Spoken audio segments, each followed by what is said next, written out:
Assalamualaikum warahmatullahi wabarakatuh dan salam sejahtera. Kami daripada Kumpulan Vigilan ingin membentangkan tajuk projek kami berkenaan aduan masalah furnis makanan yang beroperasi pada waktu malam. Tujuan kami menjalankan projek ini ialah sebagai salah satu usaha untuk mengenal pasti isu kebersihan dan keselamatan makanan.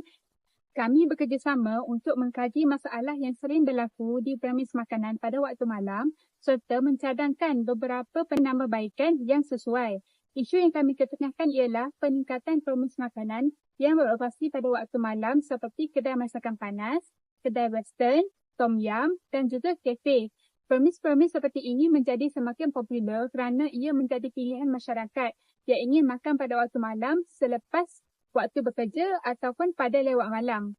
Seterusnya, saya akan menerangkan tentang objektif projek. Objektif projek yang pertama adalah mengenal pasti masalah gerai makanan pada waktu malam.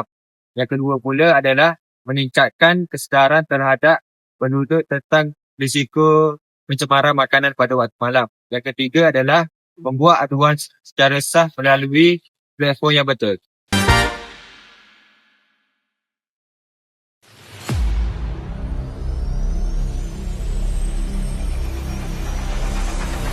Boleh saya tanya soalan yang pertama? Apakah masalah utama yang sering dikesan melibatkan pengenali makanan, masakan panas, kedai western, tom yum dan kafe yang beroperasi pada waktu malam di sekitar Hulu Selangor? Okay. Step. Jawab. Assalamualaikum selamat tengah hari. Soalan yang ditanya tadi bagus. Antara masalah yang kita kenal pastilah untuk premis yang beroperasi malam ni, satunya daripada pihak premis sekali, pihak premis selalu mengambil pekerja part time lah untuk malam. Jadi bila dia pekerja-pekerja part time ni, kadang-kadang rekod suntikan tak ada, rekod latihan pengendali makanan pun tak ada, sebab atas alasan ataupun tiket pekerja tu hanya bekerja 3-4 jam saja. Nak bergerakkan satu premis makanan yang berkapasiti kadang-kadang 100 lebih orang boleh, pelanggan boleh datang, so dia perlukan part-timer ramai. Contoh kedai-kedai malam, kedai tom yum, kedai steamboat, so diorang perlukan part-timer ramai lah. Masalah yang dihadapi oleh pihak PKD lah, terutama unit BKKM Hulu Selangor terhadap premis malam. Yang tadilah yang saya cakap tadi, masalah yang kita hadapi untuk membuat pemeriksaan premis malam, lebih kepada anggota lah, penglibatan anggota. Sebab bila melibatkan premis malam kan, premis malam ni banyak premis yang berkapasiti besar, so mungkin pemeriksaan tu perlu dalam 2 ke 3 orang, satu tim. Okey, berapa statistik premis, penutupan premis untuk bahagian malam yang pernah dijalankan oleh unit BKKM Hulu Selangor pada setakat ini? Pada statistik pada tahun 2025, anggaran lebih kurang 15. Tapi untuk premis malam lebih kurang 4 atau 5 premis malam yang telah ditutup atas beberapa kesalahan lah, yang kita boleh menutup untuk proses pembersihan. Ia termasuk kilang dan aduan lah. Premis aduan lah. Okey, itu sahajalah soalan daripada pihak kami. Assalamualaikum, apa ganggu kita nak dapat macam saksi dek sikit pun okey. Aduan premis makanan yang beroperasi pada waktu malam, ada sedikit masa ke? InsyaAllah saya cuba. Okey, kita nak mengubah sikit lah pasal soalan tu. Soalan yang pertama ialah, tuan rasa kebersihan premis pada waktu malam tu berbeza ke tak dengan waktu siang? Kalau berbeza, kenapa? Rasanya saya tengok berbeza. Kalau macam malam tu dia agak safe, agak sedikit. Kalau macam siang tu mungkin dia ramai orang datang, dia tak sempat nak kenal. Okey, soalan ketiga, pada penentuan apa tanda yang pergi dekat TV tu, kita tengok lepas ada pelanggan datang, dia tak angkat. Dia tak nak bincang semua. Maksudnya dia kurang kami berat. Soalan yang tadi, kalau kau makan dekat kedai makan tu, kau makan, kalau kedai makan tu kotor, kau makan tempat lain ke? Atau kau makan kat tempat lain? Itu saya tak akan pergi, saya akan cari kedai makan yang lain. Ada banyak kedai makan Malaysia kan, kita ada banyak kedai. Okey, itu saja kepada kami. Terima kasih Panglima untuk aktiviti kami. Selain itu, berdasarkan pemerhatian, kami mendapati pengendali makanan tidak mematuhi peraturan makanan 2009. Bahawa ini akan menyebabkan penyakit bawaan makanan akan berlaku. Berdasarkan pemerhatian kami, gerai makanan yang beroperasi pada waktu malam berada di tepi longkang. Kita dapat lihat jarak yang sangat dekat antara kawasan memasak dan longkang. Hal ini boleh menyebabkan pembiakan lalat di kawasan kedai.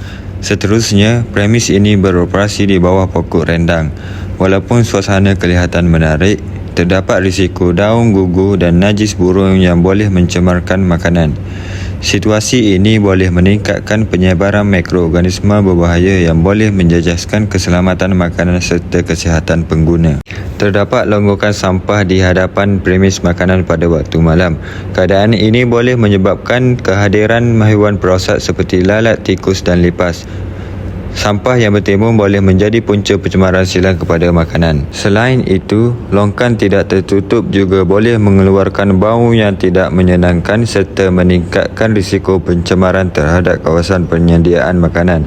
Kawasan tersebut juga mempunyai semak samu yang boleh menjadikan tempat pembiakan haiwan perosak seperti tikus, lipas dan nyamuk. Pengendali makanan didapati memakai jam tangan ketika menjalankan kerja penyediaan makanan. Bagi membantu menangani isu ini, kumpulan kami telah menghasilkan satu sistem aduan secara atas talian menggunakan website. Melalui sistem ini, orang ramai boleh membuat aduan mengenai isu masalah kedai makan pada waktu malam yang kotor dengan mengadu di website tersebut. Buat ini kemudiannya boleh disalurkan kepada pihak berkuasa untuk tindakan selanjutnya. Ini adalah langkah proaktif untuk memastikan premis makanan lebih bersih dan selamat. Secara kesimpulannya, kerjasama antara peniaga, pengguna dan pihak berkuasa amat penting bagi memastikan keselamatan makanan terjamin. Premis makanan pada waktu malam memberi kemudahan kepada masyarakat. Namun aspek kebersihan dan keselamatan tidak boleh dipandang ringan. Sekiranya terdapat pelanggaran peraturan, orang ramai perlu membuat aduan melalui saluran yang betul.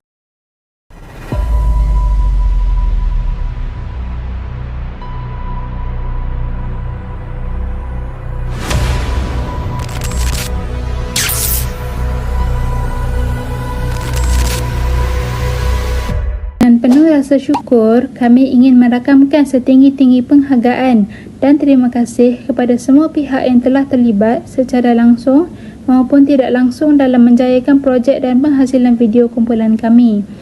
Setinggi-tinggi penghargaan kami tujukan kepada para pengajar yang telah banyak membimbing dan menjadi rujukan utama kami, terutamanya Puan Robiatul Munawwirah binti Ahmad dan Puan Ashikin binti Aziz. Segala tunjuk ajar, nasihat serta bimbingan yang diberikan amat penting dalam membantu kami untuk memahami dan menyiapkan projek ini dengan lebih teratur dan berkesan.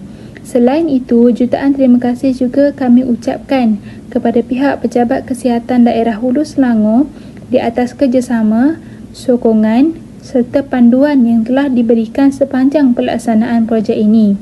Sumbangan maklumat yang telah diberikan amat membantu kami dalam memastikan kelancaran dan kejayaan projek ini. Akhir kata, kami amat menghargai segala bantuan dan sokongan yang telah diberikan. Semoga segala jasa baik semua pihak dibalas dengan sebaik-baiknya.